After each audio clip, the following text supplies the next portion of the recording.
जय श्री राम, जय गौ माता की। अभी एक जानकारी मिली थी रात के समय पर कि गाय माता 6-7 दिन से एक ही जगह पर हैं।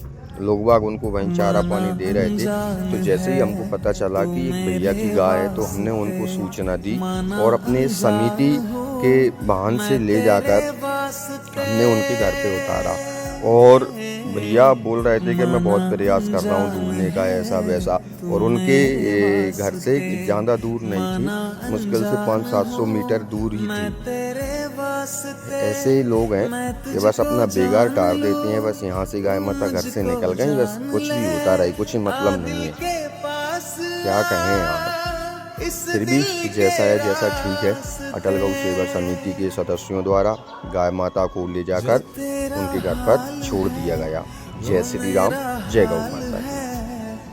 इस हाल से हाल मिलाओ, ताल से ताल मिलाओ, ताल से ताल